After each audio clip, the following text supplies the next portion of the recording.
Greetings. Uh, Today I'm going to talk about online acoustic emission monitoring of cyclic ball indentation testing, correlation with the hysteresis area response. The authors of this paper are myself, Raghu V. Prakash, Manuel Thomas, Anirudh R. Prakash, and C.K. Mukhopadhyay.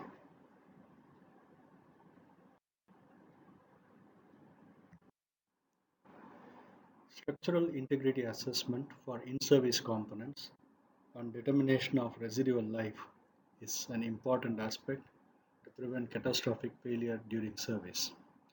In fact, there are several power plants that have outlived their design lives and they need extension. And when you want to do this extension of life, one of the important aspects that comes in is what is the current state of the material. This is because the material degrades over a period of time due to the combined effect of loading and environment it experiences during service. The loading can be static loading, it can be cyclic loading, or it can be creep, and the environment can be high temperature, corrosion environment, etc. So to assess the remaining life, the current material property is required for the integrity assessment. The reason being you can only judge from what is the current state, what is the extended state or the extrapolated state of service. For example, if you have a power plant which has been very gently used for so many years, it is unlikely to have experienced damage due to maybe creep or due to fatigue. And then you will find that the combined damage could be even much less, so it can work for much longer.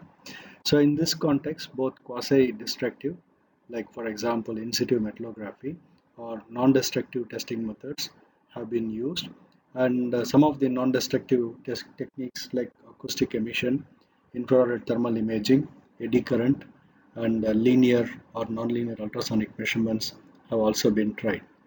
But what is important to note is that if you wanted to plug in these kind of current properties into the life prediction algorithm, whether it is trying to use the damage accumulation loss or by trying to use the creep loss remaining life assessments, you need to know what is the in situ. I mean, we need to know the current properties of the material, and in this context, there is a need for in situ measurement of properties. In fact, in many occasions, the nuclear industry has what are called as surveillance coupons that are kept inside the hot cell. But some of these things only experience the effect of environment, but they don't undergo what is called as the combined effect of stress plus the environment. So experimental techniques available to evaluate the fatigue properties through in situ test methods are limited even as in situ property evaluation, as what you can see over here, it can be done by using a non-destructive evaluation methods, or you can do it by using the miniature specimen methods. As I told in the previous slide, non-destructive evaluation methods can be infrared thermal imaging, ultrasonics, or radiography, or acoustic emission, and a variety of techniques. From the miniature specimen test method, you have miniature tensile specimens, and then there is what is called a shear punch testing, and then there is one more which is called as automated ball indentation. So most of the studies on automated ball indentation are done for static indentation, and considering that static properties do not reveal much of information about the fatigue performance, we have come up with the idea of what is called a cyclic indentation, which is what I am going to talk about in this presentation. Automated ball indentation testing has been proposed as a better option amongst the non-conventional tests to determine what is called as the flow stress flow strain properties. The stress strain properties are the true stress true strain properties of the material. In this context, you will notice that there are different types of indenters: prismatic indenter, cylindrical indenter, or spherical indenter. Each one of them have their specific role. For example, if you take a prismatic indenter, it is going to be at a constant strain. If you look at a cylindrical indenter, it is going to be at a constant stress. And if you take a spherical indenter, it is going to be a variable stress and the variable strain.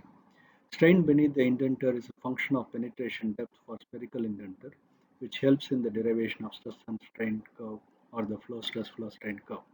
So if you take shallow indentation impressions, they are less damaging to the component.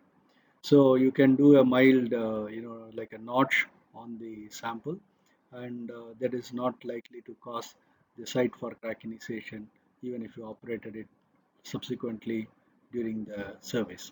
So point-to-point variation of properties can also be measured by using this indentation testing method. Automated ball indentation testing is one of the non-destructive methods to evaluate the tensile properties of the material. Here, strain controlled or displacement controlled multiple indentations at a single location or on a polished surface using a tungsten carbide spherical indenter is being done. As what you can see over here, the load is displacement is increased, unloaded, then the displacement is subsequently increased, unloaded. So each of these multiple steps are being done, and the maximum depth of penetration is about 15 to 20% of the indenter diameter. Typically, we use about 1.57 millimeters diameter of the tungsten carbide ball as an indenter, and you will notice over here, if it is only about 20% of that, even if you take it is only about zero point 0.3 millimeters maximum as the depth of penetration. So the load displacement record over here provides a basis for property evaluation.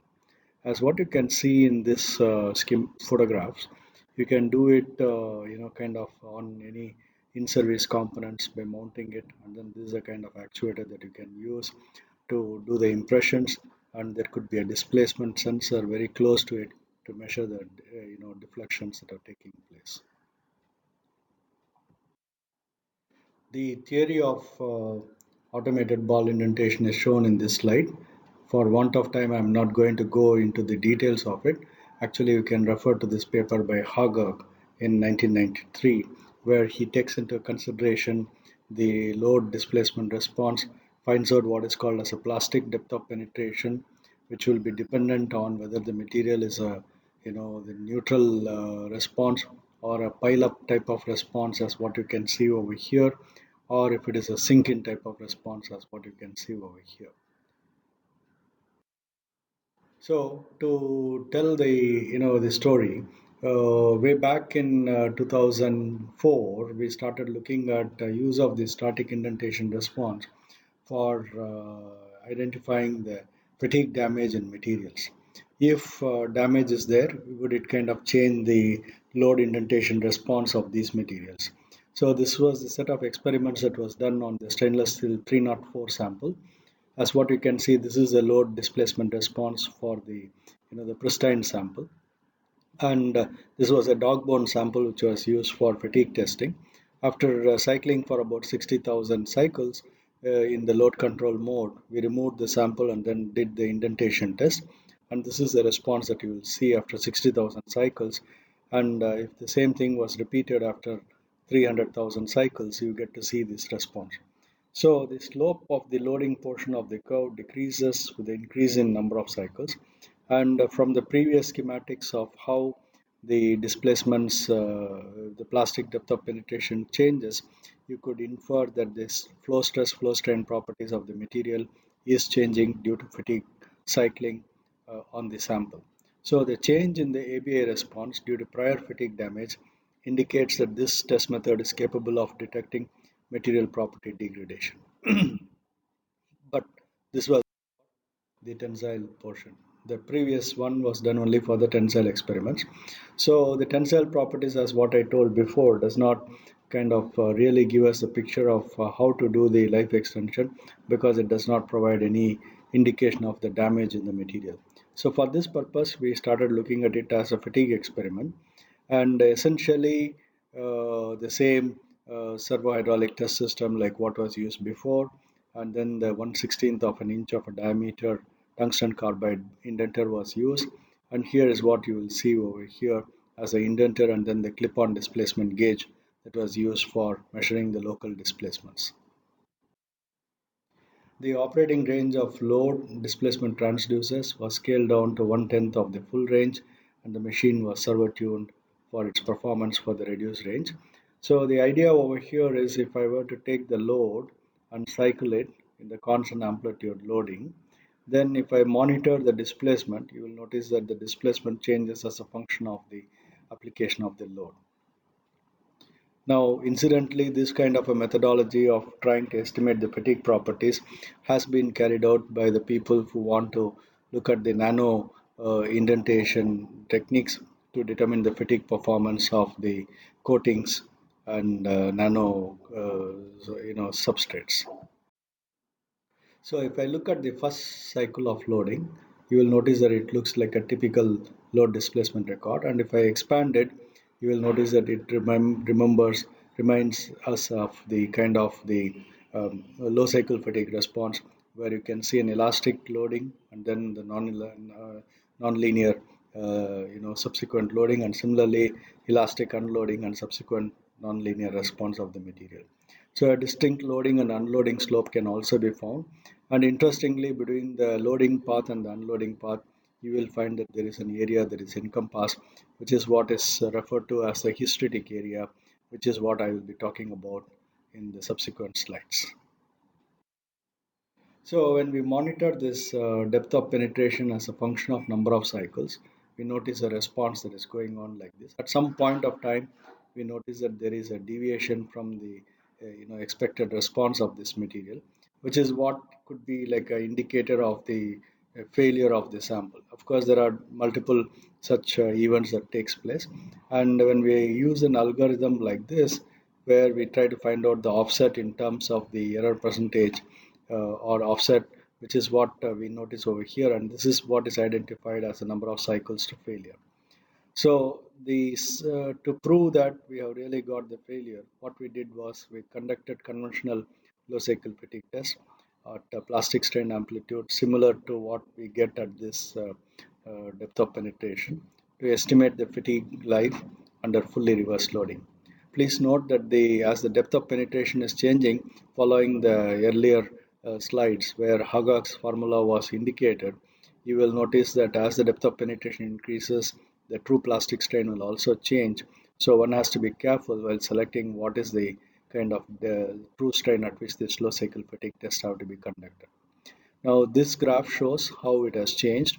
So as what you can see over here, this is the the elastic strain and then the plastic strain response, and then what we got was the 254 cycles over here, and then when we compare with what we get from the cyclic ABI, we get about 321 cycles to cause this failure. So this difference could be explained based on the mean stress concepts.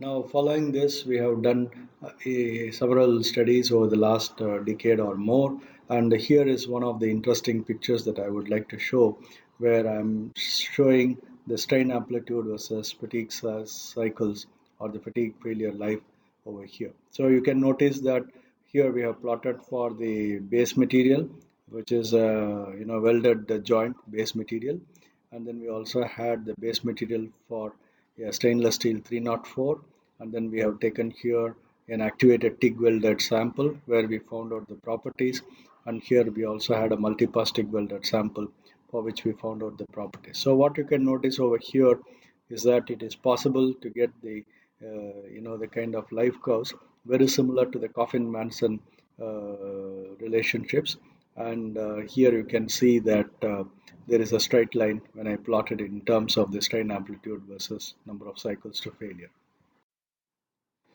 Now, most of these studies that what I indicated before had this issue of trying to identify the failure cycles following the load versus the displacement records. Now, this can be contested, and so what we thought was we will try to use an additional technique to monitor the failure events, and this is where we were looking at what is called as the acoustic emission sensing of the samples while it is being tested for cyclic ABI. So in this particular case, we chose a Nano 30 acoustic emission probe, which was supplied by the Physical Acoustics. So as what you can see over here, this is the point where we have mounted the acoustic emission sensor, and this is a place where the indentation is taking place. So if I look at the displacement close to the indenter as a function of number of cycles, you can see a response very similar to what we were getting in the conventional testing. If I look convert it in terms of the time, because acoustic emission sensor monitors the data in terms of time, you will notice that we have got this kind of an information. So there is a correspondence between the displacement, what we get based on the cycles, to what we get in terms of cycle, I mean time, simply because we are using point.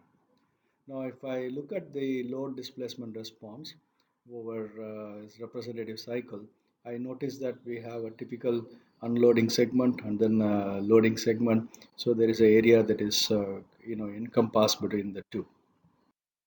So now I plot this area for each of those cycles as a function of the number of load unload cycles or the number of cycles of testing, and this graph shows how it has varied. So as what we can see over here, at some point of the fatigue cycles you get to see a perturbance or a disturbance in the record, and then this can be an indication of the failure that is taking place.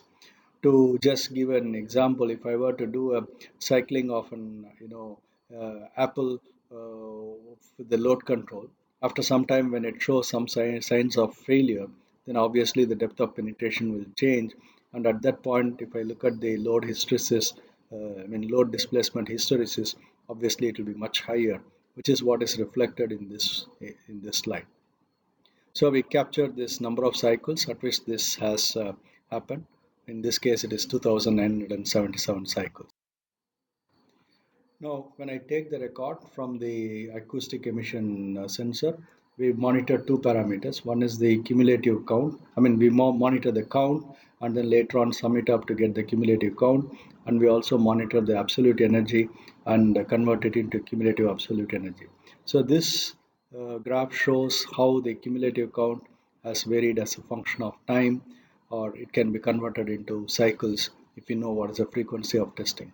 So failure events are identified through the AE signatures through these kind of ovals that are being indicated, and they correspond to the perturbance in the indented displacement which was shown before in this presentation. And this graph shows how the cumulative absolute energy varied as a function of time. What we notice over here is that this is showing only one jump, unlike the case where the cumulative count was showing some additional response. Now this is one of the typical data that what we got, where we got it for an Inconel 617 alloy subjected to cyclic ball indentation and a peak load of about 2 kilonewtons. So what we can notice is the cumulative count shows a peak at 2,951 cycles. So this could be an indicator of failure in the sample. And this is the corresponding samples absolute energy plot, where you can see once again at 2,951 cycles we see a big jump in the cumulative absolute energy. So what we did was to identify this more clearly. We plotted this derivative of count versus number of cycles, so which is what is represented as dc by dn, and which is what is shown over here. So we notice that at close to 2,900 cycles, we get to see a peak in the response, which means that there has been an acoustic emission signal, which suggests that there is a failure that has taken place underneath the indenter. Incidentally, we have done the electron microscopy studies of these samples, and we have noticed that there are secondary cracks that are there underneath the kind of indenter in a spherical indenter testing. So this shows another experiment which was done for the cyclic ABI of same material Inconel 617 and 2 kilonewton, where we find that it is showing from the COD record 2,958 cycles at which this perturbance has taken place. So if I kind of compare such information and then plot this in this form of a table, where I see that I have a peak compressive load and then the number of failures cycles at which the failure took place from the COD response. And I also had done the similar response using the machine displacement sensor, which is a LVDT, and then the data corresponding to failure cycles identified by using the hysteresis area, and then what has been the indication from the acoustic emission sensor. So you can notice over here that most of the cases we are finding that there is a good agreement, and in many cases the acoustic emission sensor has given the input even much before uh, the kind of sensing given by the load displacement record or the subsequent hysteresis area response. But what one can say in general is that there is a good correlation between the two responses that what we see. So based on this, we could once again construct the load versus number of cycles data, which is what is shown over here.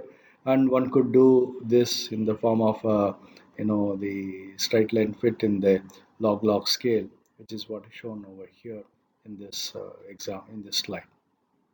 So one can convert from maximum load to the strain amplitudes and plot like the way what I showed for the stainless steel 304. So in summary, this presentation gave an overview of the cyclic indentation test method to evaluate the fatigue failure life of metallic materials. Two different measurement techniques were used: load indenter displacement measurement and then the acoustic emission measurement. Three different data analysis procedures were employed. One is the displacement versus cycles, whether it was a COD displacement or the actuator displacement. And I mean, both have we have tried. And then hysteresis area during the cycle of loading versus cycles, where we use the load versus the COD displacement. Then cumulative counts versus cycles and its first derivative, dC by dN versus cycles, and then the cumulative absolute energy versus cycles. So the study suggests that fatigue failure life of materials can be estimated through cyclic ABI testing, which is useful when the volume of material available for fatigue property evaluation is limited. Next, acoustic emission sensing provides an online failure identification technique, which is preferable compared to the post-test data analysis technique like hysteresis area. A good correlation exists between failure cycles identified by the two experimental methods and four different data analysis techniques. And the accuracy of fatigue life predictions using acoustic emission sensor depends on the sensitivity of the sensor as well as the location of mounting of the sensor. So this is where it is important to know how far away from the indentation you should keep the sensor, and there are some numerical simulation techniques that are available to conduct these kind of studies. So which is what we had followed to arrive at the appropriate location for mounting the sensor. So with I kind of complete my presentation. I thank you for your attention, and if there are any questions, I'd be pleased to answer. Please send me the queries to my email ID, which is listed in the first slide. Thank you.